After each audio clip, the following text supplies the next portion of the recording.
d'énergie suffisante pour pouvoir synthétiser. Est-ce qu'on va pas plutôt faire la carence D'accord. Et tout ça, ça n'a pas été modélisé pour savoir quelle était, par exemple, la Si, si, concentration en oui, azote maximale ou... si, Enfin, mais ça va varier d'une souche à l'autre. Et, et par exemple, il peut être aussi intéressant de chercher des souches qui seraient capables de produire, donc de stocker des lipides, même hors carence, par exemple. d'accord. Et en modifiant génétiquement les microalgues, est-ce qu'on pourrait pas avoir une microalgue qui pourrait être tout le temps en situation de stress et Oui, oui, oui, oui, ça peut être donc justement une voie d'approche, puisque le stress, généralement, il est perçu par des marqueurs, donc on peut essayer de modifier cette perception pour faire en sorte qu'il y ait tout le temps perception d'une carence. Mais d'accord. tout en sachant qu'il y a quand même une partie de l'énergie qui part vers les stockages, donc ce sera jamais anodin pour la cellule de stocker des lipides. Oui, oui, oui. Et on parle souvent en fait des carences en azote, mais j'avais lu qu'il y avait un certain nombre d'autres techniques, notamment les augmentations soudaines de lumière, les chocs osmotiques. Oui, oui, ben, c'est le genre de choses que l'on utilise aussi. C'est vrai que la carence, c'est quelque chose qui est sûrement le plus facile à mettre en œuvre. Voilà, D'accord. parce qu'un choc osmotique, vous voyez qu'au niveau production, enfin au niveau pilote, alors déjà ça peut entraîner des volumes assez conséquents. Oui, Enfin, voilà, pareil pour une augmentation de lumière, quand vous êtes dehors, vous pouvez pas non plus, à moins que ça tombe pile poil en pleine été avec le lever du soleil, mais enfin, il faut que ce soit compatible. Enfin, bon, alors encore une fois, il y a ce qu'on peut faire dans un laboratoire pour étudier les mécanismes et après ce qui sera applicable réellement. d'accord, oui, Mais oui.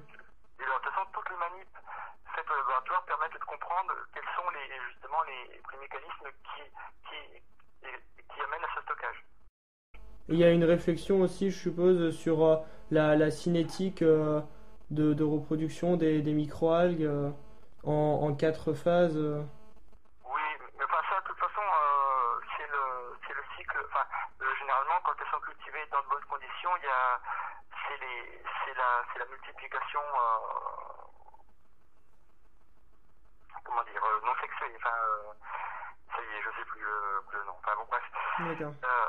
C'est là, donc effectivement, parce qu'on fait des études sur notamment l'influence du cycle des cycles lumière sur ces états de stockage pour voir si c'est pas intéressant de prélever plutôt qu'en fin de nuit, en fin de journée ou etc. Mais ça c'est aussi il y a aussi des microalgues que l'on cultive en lumière continue. Donc qui ne sont pas synchronisés, qui n'ont pas forcément des cycles aussi D'accord. réguliers que jour-nuit dans la nature. D'accord. Et donc, en définitive, le principal obstacle aujourd'hui au développement de cette culture des microalgues, ça reste encore le coût de l'extraction et Oui, oui, oui, des, clairement. des, des lipides. Voilà. Ou alors il faudrait vraiment de toute façon c'est toujours un cas compromis, c'est-à-dire que si on peut faire produire beaucoup plus, l'extraction, enfin le prix de l'extraction diminuera forcément puisque proportionnellement qu'on aura à traiter moins de cellules pour avoir plus d'huile. Mais les limitations sont à chaque niveau, mais c'est cette étape-là qui est limitante en fait. Après, c'est sûr que vu que tout est basé sur le prix du pétrole, ce qu'on veut dire, donc on va dire pour l'instant le pétrole n'est pas encore assez cher pour que ce soit rentable. Oui. Oui. Voilà. D'accord. Et il y a pas, c'est la technologie basée sur les biocarburants de troisième génération, c'est la grande technologie pour remplacer enfin le pétrole aujourd'hui. Oui, oui, oui, parce que c'est vrai qu'on a vu que les biocarburants fait par exemple à partir de plantes, plantes cultivables, c'est un peu, là on est un peu limité par les surfaces. Alors que l'avantage, il aura vraiment des microalgues, alors d'ailleurs que ce soit pour faire des lipides ou alors d'autres choses, hein, parce qu'il y a aussi des productions de produits à haute valeur ajoutée, il y a possibilité de leur faire l'hydrogène, etc. Donc l'avantage, c'est qu'on peut les cultiver dans des endroits où qui ne sont pas des terres qui sont réservées pour l'alimentation. C'est-à-dire que ça peut être cultivé dans des déserts, dans des choses comme ça. Dernière question que j'ai oublié de vous poser, c'était comment est organisé en fait le projet Shamash? Le projet Shamash, alors déjà il s'est arrêté cette année, je crois. Donc je ne sais pas s'il y aura Shamash 2, mais il y a d'autres projets qui repartent. Ben ça, il faudrait plutôt aller voir les gens qui l'ont piloté, c'est-à-dire ça doit être des gens de l'INRIA, je crois, ou d'Ifremer, je ne sais plus qui c'était réellement. D'accord. D'accord, j'ai des contacts. Oui. Enfin, je saurais. C'est un peu comme tous les projets collaboratifs ici, c'est-à-dire qu'il y avait tout un ensemble de. Enfin, donc c'était un projet très très ambitieux, c'est-à-dire que ça allait du laboratoire jusqu'à l'industriel. Bon, c'est vrai que c'est pas allé jusqu'au bout parce que bon, il y avait des laboratoires de recherche, des laboratoires d'Ifremer, etc. Des laboratoires des procédés au niveau d'extraction, etc. Des motoristes et puis un industriel. Et le but du jeu, c'était justement de sectionner des souches, etc., de trouver des conditions pour aller produire des premiers litres de biocarburants lipides. En fait,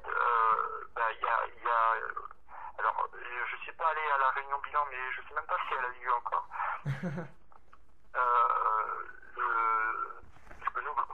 Parce qu'on est en même temps sur plusieurs projets, quoi. Donc je suis pas forcément au courant de tout ça. En fait, je crois qu'il y a eu les quelques litres produits, mais je ne sais pas où c'en est au niveau procédé d'extraction. Mais c'est vrai que c'était très intégré parce qu'il y avait justement aussi des laboratoires des procédés et qui étaient dans le projet. Ouais, c'était assez pluridisciplinaire. Voilà. Et nous, c'est vrai qu'on est, dans l'histoire, on est très très en amont. Bon, c'est-à-dire qu'on était plutôt sur le choix des souches et sur la mise au point de conditions de culture, mais on va dire en laboratoire, quoi. On n'a jamais, nous, produit des litres d'huile. Parce qu'on n'a pas les moyens techniques pour le faire chez nous. Dernière question. En tant que scientifique et chercheur, vous portez quel regard sur l'avenir énergétique mondial par rapport aux microalgues et au pétrole? Je dis pas que non, de toute façon, je pense qu'il faut pas avoir en tête une solution miracle. Ça c'est sûr. L'avenir sera pluri-énergique, pluri-énergétique, on va dire, mais que je pense qu'il y a des voies qui sont je pense qu'il y a des voies qui sont prometteuses. Après, est-ce que ce sera plutôt les microalgues, plutôt l'hydrogène, plutôt. Enfin bon. Après, selon chaque utilisation, peut-être qu'il y aura des sources énergétiques à diversifier. Mais je pense que vu l'argent qui est investi sur ça, notamment aux États-Unis, effectivement, ça pourra peut-être. Je pense qu'il en sortira quelque chose. D'accord. Voilà. Très bien. Eh bien, merci beaucoup pour le temps que vous m'avez consacré.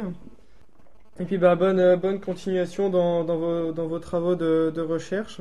Ok. Merci bien. De Au revoir. rien, bonne journée. Au revoir.